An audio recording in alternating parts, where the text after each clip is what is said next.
Hello students, welcome to my class. आज की इस क्लास में हम एक famous continuous probability distribution discuss करने जा रहे हैं जिसका नाम है नॉर्मल डिस्ट्रीब्यूशन। नॉर्मल डिस्ट्रीब्यूशन एक ऐसा कंटिन्यूस प्रोबेबिलिटी डिस्ट्रीब्यूशन है which is most widely used in higher statistics and it has found its applications in testing of hypothesis, reliability and stochastic processes. तो आज हम इस क्लास में नॉर्मल डिस्ट्रीब्यूशन का introduction देखेंगे और साथ में इसकी प्रॉपर्टीज़ को डिस्कस करेंगे। तो चलिए देखते हैं what is normal distribution and what are the properties. तो suppose x is a continuous random variable, then x is said to follow a normal distribution with parameters mu, which is called mean, and variance sigma square if its probability density function is given by fx equal to 1 upon sigma root 2 pi e to the power minus x minus mu whole square divided by 2 sigma square, where this x lies between minus infinity and infinity and this mu varies from minus infinity to infinity and sigma is greater than 0. So ये जो function है, this function is called the probability density function of the normal distribution, and this function will give you the probability of the random variable x taking values between a and b. सो ये probability calculate करने के लिए density function normal distribution में ये होता है। Here x is called normal variate and it is usually denoted by n mu sigma square. यहाँ पर जो म्यू है इसको हम मीन बोलते हैं, ये मीन होता है इस नॉर्मल डिस्ट्रीब्यूशन का, and sigma square is called variance, इसको हम बोलते हैं variance of the normal distribution. And these two are called the parameters, क्योंकि अगर आपको म्यू एंड सिग्मा स्क्वायर मालूम है then you can find the entire normal distribution. And the curve y equal to F X is called the normal probability curve. तो इसका जो भी shape है अभी हम आगे देखेंगे, this curve is called normal probability curve. So this is the shape of this normal curve. So normal curve को अगर आप देखोगे then you will find that this is bell shaped and symmetric about the line x equal to mu. So ये vertical line जो आपको दिखाई दे रही है ये वर्टिकल लाइन है x इक्वल टू म्यू, जिसको हम बोलते हैं mean. So this distribution is symmetrical about the mean. So ऐसा कोई भी डिस्ट्रीब्यूशन जो मीन के अबाउट सिमेट्रिक होता है उसको हम नॉर्मल डिस्ट्रीब्यूशन बोलते हैं। So in general any symmetrical distribution about mean is called normal distribution. तो अगर आपसे कोई पूछे कि नॉर्मल डिस्ट्रीब्यूशन क्या होता है तो आप सिंपली बता सकते हो कि जो मीन के अबाउट सिमेट्रिकली डिस्ट्रीब्यूटेड हो उसको हम बोलते हैं नॉर्मल डिस्ट्रीब्यूशन। तो इसकी जो प्रॉपर्टीज हैं वो कुछ इस तरह से होती हैं कि total area under this curve is 1, because you know that अगर ये प्रोबेबिलिटी डेंसिटी फंक्शन है then this integration must be 1, so you can verify that this integration is 1। So ये प्रोबेबिलिटी डेंसिटी फंक्शन हो गया। एक और प्रॉपर्टी होती है जिसको हम चेक करते हैं वो है एफ एक्स ग्रेटर देन और इक्वल टू 0। सो यहाँ पर आपको दिखाई दे रहा है कि यहाँ पर एफ एक्स की जो वैल्यूज हैं वो एक्स एक्सिस के ऊपर हैं, इसलिए सारी वैल्यूज पॉजिटिव हैं, and integration from minus infinity to infinity F X D X is 1। ये भी आप चेक कर सकते हो, अगर आप इसको इंटीग्रेट करोगे तो इंटीग्रेशन 1 आएगा। And this total area under this curve, तो ये टोटल एरिया जो भी आपको दिखाई दे रहा है ये area under this curve is 1। That's why इसको हम प्रोबेबिलिटी मेजर की तरह यूज कर सकते हैं इस एरिया को। Now some properties of normal distribution जो आप इस कर्व को देखकर ऑब्जर्व कर सकते हो। So first property is the curve y equal to F X bell shaped. तो आपको दिखाई दे रहा है कि ये बेल शेप्ड है। ये कर्व जब भी बनेगा नॉर्मल कर्व वो इसी तरह से बनेगा, उसका शेप हमेशा बेल शेप्ड रहेगा। सो बेल आपने देखी होगी टेम्पल्स में होती है और दूसरी जगह भी बेल्स होती है, वहाँ पर आपको इस तरह से दिखाई देती है बेल, तो उसी शेप का ये कर्व होता है। And it is symmetrical about the line x equal to mu. तो ये वर्टिकल जो लाइन है this is x equal to mu line. आगे हम देखेंगे कि ये x इक्वल टू म्यू जो है वो मीन है इस डिस्ट्रीब्यूशन का। The mean, median and mode of the distribution coincide, कि ये सिमेट्रिकल है about this line x equal to mu. तो मीन तो ये हो गया। मीडियन ऐसी वैल्यू होती है जो डिस्ट्रीब्यूशन को 2 इक्वल पार्ट्स में डिवाइड करती है। सो यहाँ पर अगर आप देखोगे तो यहाँ पर ये जो लाइन है x इक्वल टू म्यू, ये टोटल एरिया 1 को 2 इक्वल पार्ट्स में डिवाइड कर रही है। सो ये वाला जो पार्ट है 0.5 है, ये वाला पार्ट 0.5 है, तो टोटल एरिया 1 है। सो यही वाली जो वैल्यू है ये मीडियन भी हो गई। एंड मॉड, मॉड क्या होता है मॉड कंटिन्यूस डिस्ट्रीब्यूशन का जो मॉड होता है वो ऐसी वैल्यू होती है जिसके अराउंड मैक्सिमम डेंसिटी होती है, या मैक्सिमम ऑब्जर्वेशन जिस वैल्यू के अराउंड कंडेंस्ड होते हैं उसको हम बोलते हैं मॉड। तो यहाँ पर आपको दिखाई दे रहा है कि जैसे जैसे हम मीन से दूर जा रहे हैं वैसे वैसे इस कर्व का एरिया जो है अंडर द कर्व वो कम होता जा रहा है। तो यहाँ पर मॉड भी x इक्वल टू म्यू है, क्योंकि इस वैल्यू के अराउंड मैक्सिमम डेंसिटी है या मैक्सिमम ऑब्जर्वेशंस इस वैल्यू के अराउंड है, या हम देख सकते हैं कि maximum area is covered around this x equal to mu line. So ये भी मॉड हो गया। सो मीन, मीडियन, मॉड ये तीनों कोइंसाइड करते हैं, दैट मीन्स तीनों इक्वल होते हैं। Then third property, the maximum value of F X occurs at X equal to mu. So आप इक्वेशन में एक्स इक्वल टू म्यू रख के देख सकते हो। तो मैक्सिमम वैल्यू जो इस फंक्शन की है वो एक्स इक्वल टू म्यू पर आती है, and that value is sigma root 2 pi. तो ये जो वैल्यू है this is the peak of this curve. Then X axis is asymptote to the curve. आप देख सकते हो कि यहाँ पर एक्स एक्सिस जो है वो एसिम्पटोट है। तो यहाँ पर अगर आप कर्व देखो, ये नॉर्मल कर्व, तो नॉर्मल कर्व में आपको दिखाई देगा कि एक्स एक्सिस को ये टच करता हुआ दिखाई देता है बट टच नहीं करता है। सो ये एक्स एक्सिस जो भी है ये एसिम्पटोट हो गई इस कर्व के लिए, that means tangent at infinity. Then total area under the normal curve is 1 but it is distributed as follows. So यहाँ पर अगर आपको दिखाई दे रहा है तो ये एक mu minus sigma to mu plus sigma, ये जो टोटल एरिया है इस अंडर द कर्व वो है 0.6827। सो ये जो एरिया आपको दिखाई देगा यहाँ से म्यू माइनस सिग्मा से म्यू प्लस सिग्मा, अगर ये एरिया आप कैलकुलेट करो तो ये एरिया आपको मिलता है 0.6827। तो ये एरिया हो गया 0.6827। Area under mu minus 2 sigma to mu plus 2 sigma, तो ये जो एरिया है दैट इज 0.9545। तो यहाँ तक का एरिया अगर आप देखो mu minus 2 sigma to mu plus 2 sigma, तो ये टोटल एरिया अगर आप कैलकुलेट करो using the integration then you will find this area is 0.9545।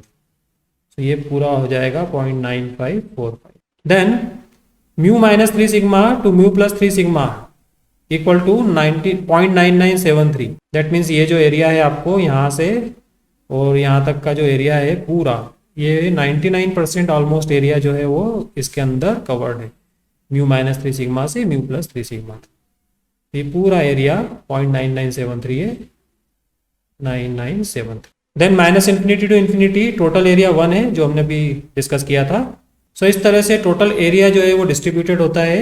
ये तो कुछ स्टैंडर्ड पॉइंट्स थे जिनके बीच में हमने एरिया फाइंड किया और हमको ये एरिया मिला है डिस्ट्रीब्यूशन, लेकिन दूसरे जो पॉइंट्स हैं उनके लिए एरिया फाइंड करना डिफिकल्ट है। So main difficulty in normal distribution is that the integration, that integration is not always very easy to find, इसीलिए हम इस नॉर्मल डिस्ट्रीब्यूशन को डायरेक्ट यूज नहीं करते।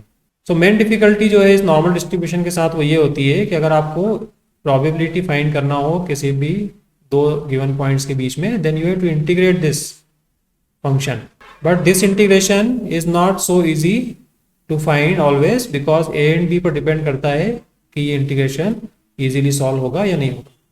इसीलिए हम नॉर्मल डिस्ट्रीब्यूशन को डायरेक्ट यूज नहीं करते हुए हम इसको स्टैंडर्ड नॉर्मल डिस्ट्रीब्यूशन में कन्वर्ट कर लेते हैं और we remove mu and sigma from the function, क्योंकि अभी जो हमारा नॉर्मल डिस्ट्रीब्यूशन है वो म्यू एंड सिग्मा पर डिपेंड कर रहा है। So different mu and sigma के लिए इस फंक्शन को बार बार इंटीग्रेट करना पॉसिबल नहीं है, इसलिए हम इसको स्टैंडर्डाइज करते हैं। That means we try to remove this x minus mu by sigma from this function.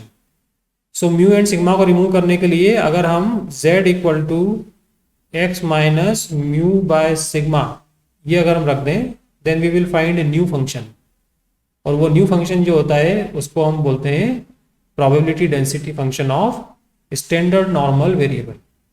सो यहाँ पर हम इस तरह से अगर ट्रांसफॉर्मेशन लेते हैं तो नया जो वेरिएबल आ रहा है z उसको हम बोलते हैं standard normal variate.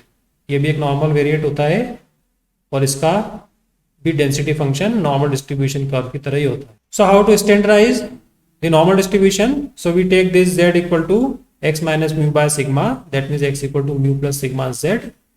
Then we get a new function pi z equal to 1 upon root 2 pi to the power minus z square by 2 z minus infinity to infinity। So ये जो फंक्शन है ये फंक्शन प्रोबेबिलिटी डेंसिटी फंक्शन है standard normal distribution का। सो यहाँ पर standard normal variate जो है x है। तो यहाँ पर ये जो फंक्शन है फाई जेड, ये स्टैंडर्ड नॉर्मल वेरिएट z का डेंसिटी फंक्शन है। And what are the properties of this function? ये फंक्शन भी आपको उसी तरह दिखाई दे रहा है जैसे नॉर्मल डिस्ट्रीब्यूशन होता है। तो ये जो फंक्शन है इसको अगर हम प्लॉट करते हैं then we will find the graph of this function is like this. तो ये भी आपको दिखाई दे रहा है कि नॉर्मल डिस्ट्रीब्यूशन जैसा ही है। And also you can observe here, ये पॉइंट जो आपको दिखाई दे रहे हैं इन पॉइंट्स में म्यू एंड सिग्मा का कोई रोल नहीं है। बट नॉर्मल डिस्ट्रीब्यूशन में हमने देखा था कि ये जो लाइन है ये x इक्वल टू म्यू है, ये x equal to mu plus sigma है, ये x equal to mu plus 2 sigma है एंड सो ऑन। तो यहाँ पर म्यू एंड सिग्मा का रोल था, लेकिन जैसे ही हमने यहाँ पर z equal to X minus mu by sigma लिया तो ये सारे जो पॉइंट्स हैं ये पॉइंट्स अब z equal to 0, z equal to -1, z equal to 1 इनमें कन्वर्ट हो जाते हैं। तो कैसे होते हैं ये? When you put x equal to mu here we get z equal to 0। तो z इक्वल टू 0 जो पॉइंट है वो x इक्वल टू म्यू जब रखने पर यहाँ पर z की वैल्यू आती है। Similarly if you put x equal to mu plus sigma, so mu plus sigma अगर यहाँ रखेंगे तो ये आएगा x equal to mu plus sigma minus mu by sigma. तो अभी आपको z जो मिलेगा वो मिलेगा 1। तो z equal to 1 is corresponding to x equal to mu plus sigma of the normal distribution. तो इस तरह से ये सारे पॉइंट्स जो हैं अब आपको इन्हीं पॉइंट से करस्पॉन्डिंग है, x equal to mu, x equal to mu minus sigma, x equal to mu plus sigma. But यहाँ पर म्यू एंड सिग्मा का कोई रोल नहीं है। अब ये जो कर्व आ रहा है इस कर्व को हम बोलते हैं स्टैंडर्ड नॉर्मल कर्व, और area under this curve is also 1 because if you integrate this then you will find this integration is 1। तो ये भी एक प्रोबेबिलिटी डेंसिटी फंक्शन है, लेकिन ये स्टैंडर्ड नॉर्मल वेरिएट का प्रोबेबिलिटी डेंसिटी फंक्शन है। Now what are the properties? अगर हम प्रॉपर्टीज देखें तो इसकी properties exactly normal distribution curve की तरह ही है। It is symmetrical about the line z equal to 0। वहाँ पर normal distribution x equal to mu के अबाउट सिमेट्रिक होता है। Again mean median and mode of the distribution coincide, तो वहाँ पर मीन मीडियन मॉड हमने देखा था वो म्यू था। The maximum value of phi Z occurs at z equal to 0। तो आपको दिखाई दे रहा है यहाँ पर कि phi Z equal to 1/√2 pi to the power minus z square by 2। So यहाँ पर अगर आप z इक्वल टू 0 रखोगे तभी ये मैक्सिमम मिलेगा which is 1/√2 pi. Again z axis in asymptote to the curve, ये भी आपको दिखाई दे रहा है। And total area under this curve is 1 but it is distributed like this. So original जो आपके पास में नॉर्मल कर्व है उसमें mu minus sigma to mu plus sigma तक का जो एरिया है वो 0.6827 होता है। बट ये जो पॉइंट्स हैं ये पॉइंट्स -1 एंड 1 के करस्पॉन्डिंग है, तो ये एरिया भी 0.6827 होगा।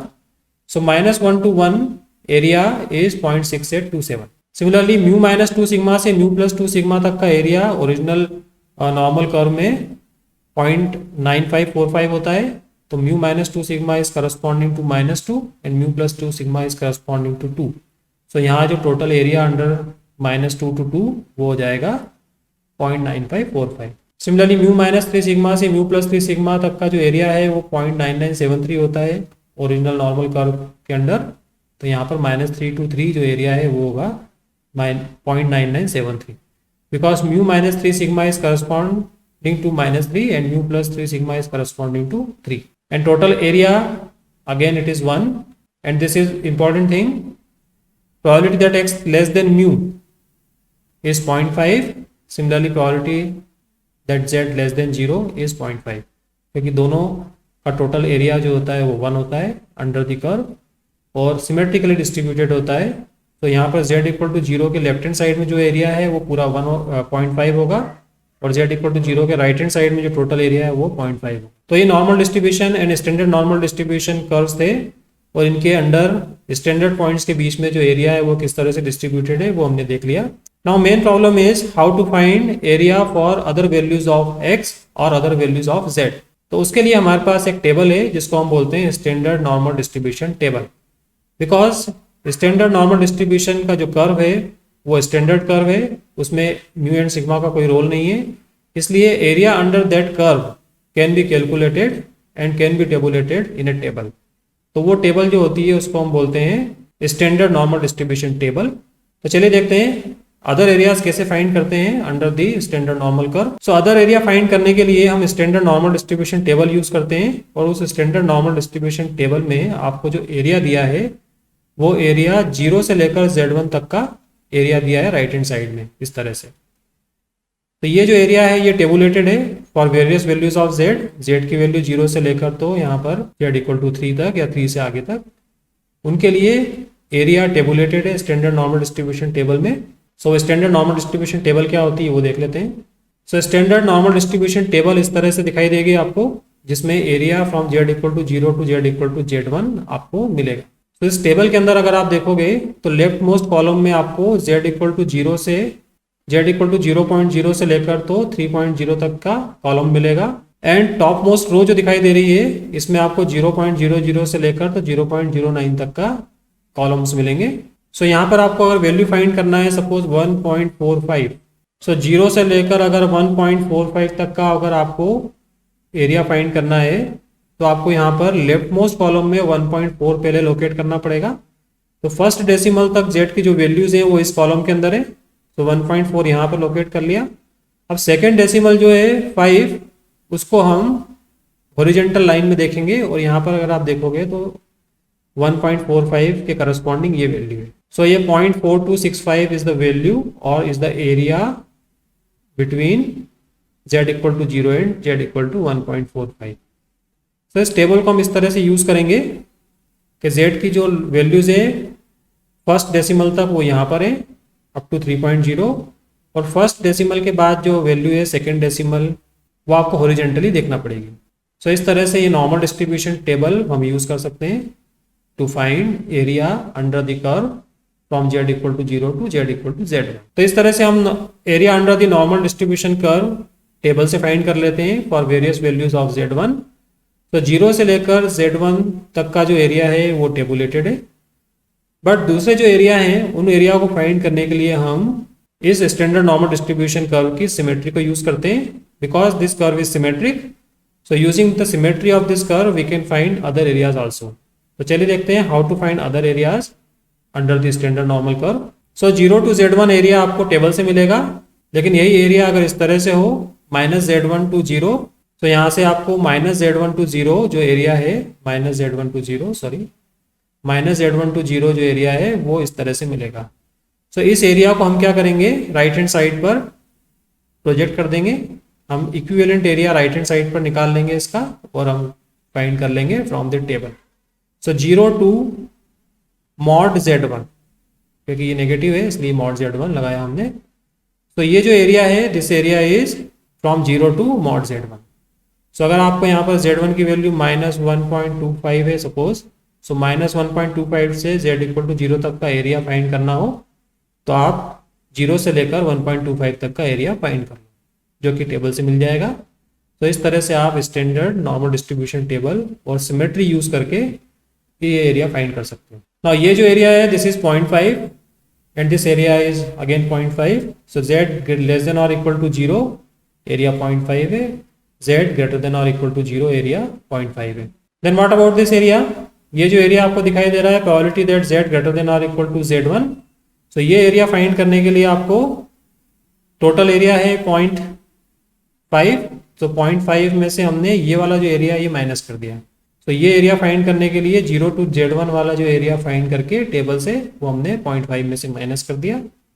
तो ये वाला एरिया आपको मिलेगा 0.5 minus probability that Z equal to 0 to Z equal to Z1, ये एरिया आपको टेबल से मिल जाएगा। सिमिलरली ये वाला एरिया फाइंड करना हो तो आप इसको इक्विवेलेंटली इधर प्रोजेक्ट कर लो। तो ये वाला इक्विवेलेंट एरिया आपको इस तरह से यहाँ पर मिल जाएगा ये एरिया। सो यहाँ ये वाला पॉइंट आप मॉड Z1 ले सकते हो, ये -Z1 है तो मॉड Z1। सो 0.5 minus area from 0 to mod Z, ये टेबल से आपको मिलेगा। सो राइट हैंड साइड का जो एरिया है वो तो आपको टेबल में दिया है, लेफ्ट हैंड साइड के जो एरिया फाइंड करना है उनको आपको राइट हैंड साइड में प्रोजेक्ट करना पड़ेगा। Similarly area of this strip, so area of this strip आपको फाइंड करना हो तो आपको क्या करना पड़ेगा, जो लार्जर एरिया है 0 से लेकर Z2 तक का एरिया वो आपने फाइंड कर लिया टेबल से और उसमें से 0 से लेकर Z1 तक का एरिया माइनस कर दिया। सो आपको इस स्ट्रिप का एरिया मिल जाएगा। तो सिंपल ज्योमेट्री लगाना है आपको। सिमिलरली लेफ्ट हैंड साइड में जो एरिया है उसको फाइंड करना हो या वो स्ट्रिप का एरिया फाइंड करना हो तो पहले इसका इक्विवेलेंट स्ट्रिप आप राइट हैंड साइड में बना लो। सो राइट हैंड साइड में आपने स्ट्रिप बनाई है इक्विवेलेंट स्ट्रिप, तो इसका जो एरिया है वो क्या हो जाएगा, यहाँ पर आ जाएगा mod z1 और यहाँ पर आ जाएगा mod z2। सो 0 से लेकर mod z2 तक का एरिया आपको टेबल से मिलेगा, उसमें से 0 से लेकर mod z1 तक का एरिया माइनस कर देंगे। तो इस तरह से ये एरिया स्ट्रिप का आपको मिल जाएगा। Now what about this area, probability that z less than और equal to z1 where z1 is positive. So ये एरिया फाइंड करने के लिए आप देखोगे कि minus infinity to z equal to 0 तो है 0.5, तो 0.5 एरिया यहाँ तक का, और 0 से लेकर z1 तक का एरिया आपको मिलेगा टेबल से। सो ये जो टोटल एरिया है इस तरह का वो 0.5 प्लस समथिंग होगा, 0.5 से ज़्यादा होगा। सिमिलरली ये एरिया फाइंड करना हो तो इसमें भी आपको क्या करना है, z equal to 0 to infinity तो 0.5 है ही, z equal to minus z1 to z equal to 0 वो एरिया टेबल से निकाल लो। तो 0 टू z1 तक का जो एरिया है वो हमने कैलकुलेट कर लिया टेबल से और उसमें 0.5 ऐड कर दिया, तो ये एरिया भी आपको मिल जाएगा। तो यहाँ पर हमने आज डिस्कस किया कि स्टैंडर्ड नॉर्मल डिस्ट्रीब्यूशन को कैसे यूज़ करना है और area under the standard normal distribution कैसे फाइंड करना है। So I hope you understood the normal distribution. Thank you very much.